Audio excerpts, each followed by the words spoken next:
إن الحمد لله نحمده ونستعينه ونستغفره ونعوذ بالله من شرور أنفسنا ومن سيئات أعمالنا من يهده الله فلا مضل له ومن يضلل فلا هادي له وأشهد أن لا إله إلا الله وحده لا شريك له وأشهد أن نبينا محمدا عبد الله ورسوله أما بعد فإن أصدق الحديث كتاب الله وخير الهدي هدي محمد صلى الله عليه وسلم وشر الأمور محدثاتها وكل محدثة بدعة وكل بدعة ضلالة وكل ضلالة في النار.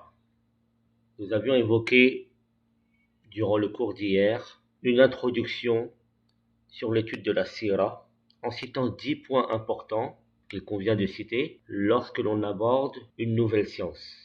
Il faut la définir, il faut en citer les fruits, les mérites, celui qui l'a mis en place, celui qui l'a fondé, quelles sont les références sur lesquelles cette science s'appuie, quel est le statut religieux de cette science, etc. Cette introduction était, somme toute, nécessaire. Je voudrais continuer aujourd'hui, Inch'Allah Tabaraka wa Ta'ala, sur les avantages et les bénéfices que l'on peut tirer de l'étude de la biographie du prophète, alayhi salatu wa salam, de sa moralité, de son comportement. Car en réalité, les avantages et les bénéfices de cela sont considérables. Premièrement, l'étude de la sira va pousser la personne à croire en lui, sallallahu alayhi wa sallam. Encore faut-il que le cœur soit sincère. C'est un prérequis. Vous n'êtes pas sans savoir qu'il est obligatoire aux croyants de croire au messager d'Allah sallallahu alayhi wa sallam. Et ceci ne peut se réaliser qu'après l'avoir connu. Plus la connaissance sur l'envoyé est grande, plus la foi en lui s'en verra accrue et le suivi par voie de conséquence. Celui qui connaît l'envoyé sallallahu alayhi wa sallam d'une connaissance non entachée par les mensonges à son encontre ne doutera aucunement de sa véridicité et de la véracité de son message. Car la connaissance de ses nobles qualités, ses bonnes mœurs, ses paroles véridiques et profitables, ainsi que ses actes empreints de droiture, sont les plus grands facteurs qui poussent la personne à croire en lui et à le suivre. C'est pour cette raison qu'Allah Tabaraka wa Ta'ala a enjoint les croyants à méditer sur la vie de l'envoyé sallallahu alayhi wa sallam, ses paroles, ses actes, ses décisions, son comportement, sa prédication. Allah Tabaraka wa Ta'ala dit قُلْ إِنَّمَا أَعِظُكُمْ بِوَاحِدَةٍ أَن تَقُومُوا لِلَّهِ مَثْنَى وَفُرَادَى ثُمَّ تَتَفَكَّرُوا مَا بِصَاحِبِكُم مِّن جِنَّةٍ إِنْ هُوَ إِلَّا نَذِيرٌ لَكُمْ بَيْنَ يَدَيْ عَذَابٍ شَدِيدٍ. La sourate 34, le verset 46 dit: Je vous exhorte seulement à une chose, que pour Allah vous vous leviez par deux ou isolément, et qu'ensuite vous réfléchissiez. Votre compagnon Mohammed n'est nullement possédé. Il n'est pour vous qu'un avertisseur annonçant un dur châtiment. Lorsqu'Allah dit tabaraka wa ta'ala et qu'ensuite vous réfléchissiez, c'est comme pour nous pousser à étudier sa vie, étudier ses paroles, étudier ses faits et gestes, ses comportements. Voyons-nous dans tout cela un signe de folie ou de démence chez notre prophète sallallahu alayhi wa sallam, ou plutôt voyons-nous en lui des signes probants de sa prophétie? Deuxièmement, l'étude de la sira va pousser la personne à aimer le messager d'Allah sallallahu alayhi wa sallam. L'aimer est une obligation religieuse qu'Allah a imposée à ses serviteurs. Il est obligatoire de faire prévaloir l'amour du prophète sallallahu alayhi wa sallam sur l'amour de sa propre personne, des parents, des enfants et des gens en général, car ceci constitue un des principes fondamentaux de la foi. Et il ne fait aucun doute que la connaissance de l'envoyé sallallahu alayhi wa sallam, la connaissance de ses qualités et de sa moralité, contribue à accroître cet amour ainsi que la vénération et le respect qui lui est dû. Troisièmement, l'étude de la sira donne à la personne un modèle à suivre et va la pousser à prendre comme modèle le messager d'Allah sallallahu alayhi wa sallam. Certes, Allah, le Très-Haut, a fait de lui un modèle pour les serviteurs et un guide pour les gens. Il nous a ordonné de le suivre et de cheminer sur sa voie. À cet effet, Allah dit tabaraka wa ta'ala: لقد كان لكم في رسول الله أسوة حسنة لمن كان يرجو الله واليوم الآخر وذكر الله كثيرا. Le verset 21 de la sourate 33. Vous avez certes en la personne de l'envoyé d'Allah un excellent modèle pour celui qui espère la rencontre d'Allah et du jour dernier et qui évoque Allah fréquemment. Quatrièmement, l'étude de la sira va pousser la personne à reconnaître son degré et sa place. Sallallahu alayhi wa sallam.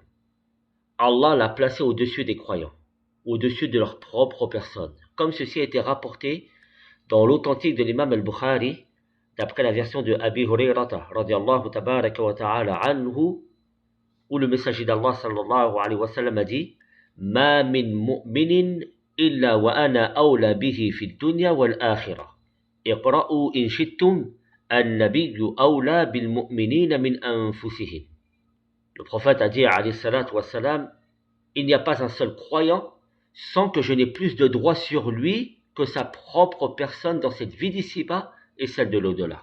Et lisez si vous le souhaitez, le prophète a plus de droits sur les croyants qu'ils n'en ont sur eux-mêmes. Ce hadith a été rapporté par l'imam al-Bukhari sous le numéro 2399.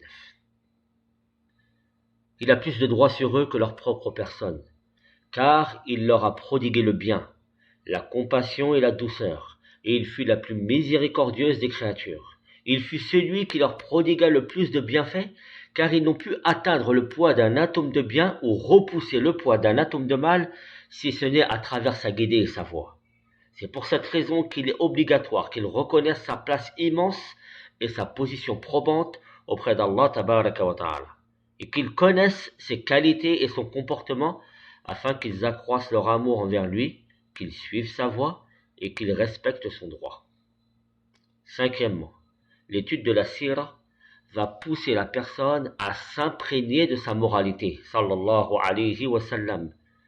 En effet, il fut un exemple vivant du Coran. Allah tabaraka wa ta'ala a juré dans le Coran sur la haute moralité de son prophète, sallallahu alayhi wa sallam, en disant: Noun wal qalami wa ma yasturun ما أنت بنعمة ربك بمجنون وإن لك لأجرا غير ممنون وإنك لعلى خلق عظيم. Noun, par la plume et ce qu'ils écrivent. Certes, par la grâce de ton Seigneur, tu n'es pas un fou, et tu auras certes une récompense ininterrompue, et tu es certes doué d'une haute moralité.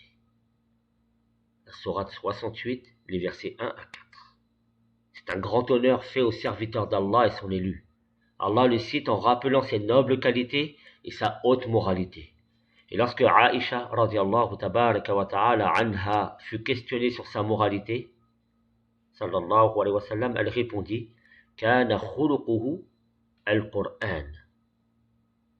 Sa moralité était le Coran.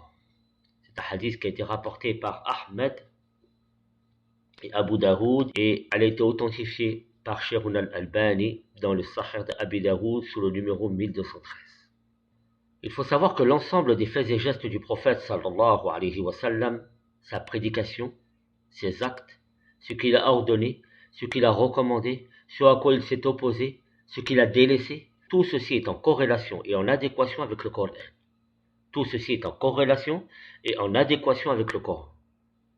Il désirait ce que le Coran a enjoint de faire. Il se détachait de toute chose que le Coran a enjoint de délaisser. Il aimait ce que le Coran loua. Il était prompt à exécuter les ordres et à les transmettre, ainsi que de porter tous ses efforts dans la réalisation de ceux-ci. Il en est de même pour toute personne qui s'efforcera à étudier sa moralité et son comportement, sallallahu alayhi wa sallam, et qui déploiera tous ses efforts dans cela. Il trouvera certainement ce qui le contentera et il s'imprégnera de lui au final. Sixièmement, l'étude de la sira va pousser la personne à multiplier les prières et les invocations sur le prophète sallallahu alayhi wa sallam. Allah a ordonné à ses serviteurs de prier sur lui, de lui adresser des salutations et d'invoquer Allah pour qu'il le préserve de tout mal. et ceci est un des droits du prophète sallallahu alayhi wa sallam sur nous. Allah tabaraka wa ta'ala dit à cet effet: Inna Allah wa malaikatahu yusalluna ala an-nabi ya ayyuhalladhina amanu sallu alayhi wa sallimu taslima. Sourate 33, le verset 56. Certes, Allah et ses anges prient sur le prophète. Ô vous qui croyez, priez sur lui et adressez-lui vos salutations. Toutes les fois que la personne acquérera cette science et cette clairvoyance sur les qualités et les caractéristiques du prophète sallallahu alayhi wa sallam, ses prières sur lui seront beaucoup plus nombreuses et meilleures. C'est pour cette raison que les prières adressées sur le prophète sallallahu alayhi wa sallam de la part des gens de science, c'est-à-dire ceux qui connaissent sa sunna et sa guidée et qui la suivent, n'est pas comparable aux prières des gens du commun des musulmans.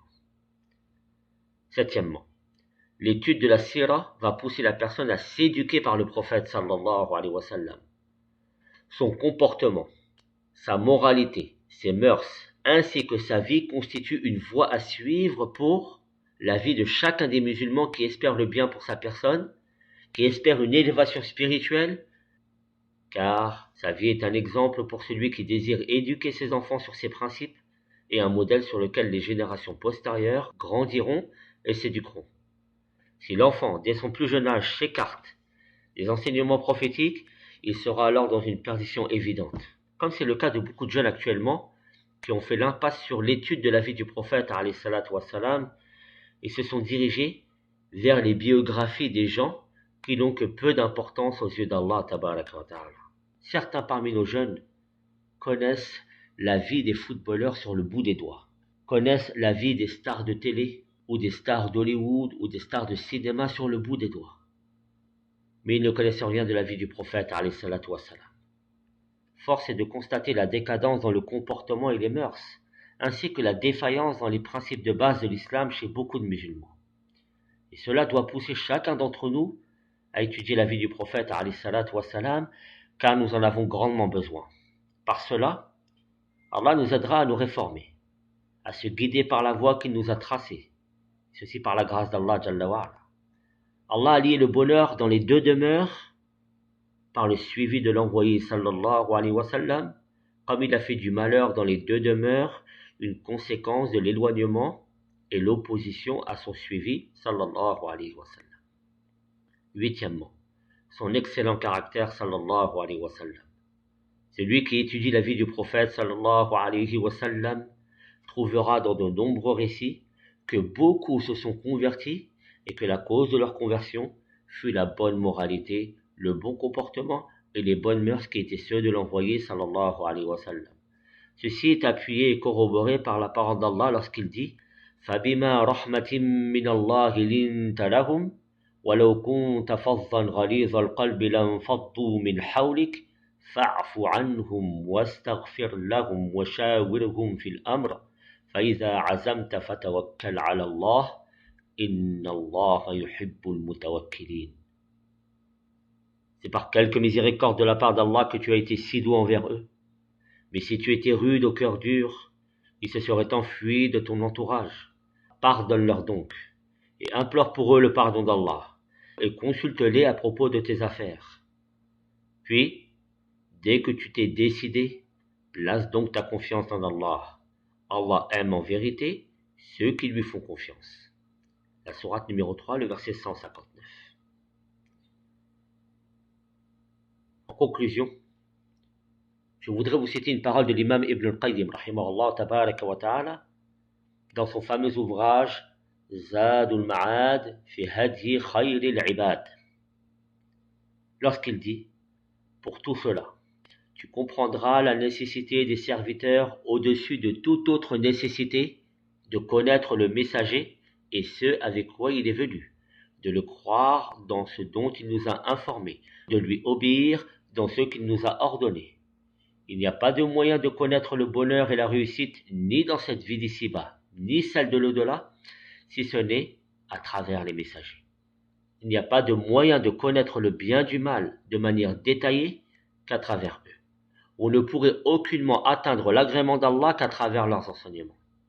Tout bien parmi les actes, les paroles et les moralités ne sont puisés que de leur guider. Il constitue la balance par laquelle les actes, les paroles et les mœurs doivent être pesés. Par leur suivi, les gens de la guidée se distinguent des gens de l'égarement. Le besoin à revenir vers eux est plus grand que le besoin qu'éprouve le corps envers son âme, l'œil envers la lumière ou bien l'âme envers la vie. Et quel que soit le besoin et la nécessité, elle ne saurait surpasser le besoin et la nécessité du serviteur envers les messagers. Que penses-tu de celui qui fut privé de sa guidée sallallahu alayhi wa sallam et ce avec quoi il fut envoyé, ne serait-ce qu'un instant aussi furtif que celui du clignement de l'œil? Son cœur se pervertira. Il sera à l'image d'un poisson qui serait sorti de l'eau et serait posé sur une poêle pour être mangé. Le cas du serviteur lorsque son cœur se détache des enseignements des prophètes est comparable au cas de ce poisson, voire plus préjudiciable. Seulement, nul ne pourra ressentir cette douleur, sauf celui dont le cœur est vivant. Car comme dit l'adage, le mort ne ressent plus la douleur. Sur la base de ceci, le bonheur du serviteur dans les deux demeures est intimement lié à la guidée du prophète alayhi salatu wassalam. Il est donc obligatoire à toute personne voulant le bien pour elle-même, recherchant le salut et une vie heureuse, qu'il connaisse de sa guidée, de sa vie, de sa personnalité, ce qui le fera sortir finalement du nombre des ignorants et le fera entrer du nombre des suiveurs de son groupe et de ses co-religionnaires. Les gens dans ce domaine diffèrent les uns des autres, entre celui qui agira en conséquence, l'autre qui agira de manière plus timide, et un troisième qui sera privé de ce bienfait. Telle est la grâce d'Allah qu'il octroie à qui il veut, et Allah est celui qui possède la grâce immense. Fin de citation. نسأل الله تبارك وتعالى أن يوفقنا لما يحبه ويرضى ونسأله تبارك وتعالى الهدى والتقى والعفاف والغنى وسبحانك اللهم وبحمدك أشهد أن لا إله إلا أنت استغفرك وأتوب إليك السلام عليكم ورحمة الله وبركاته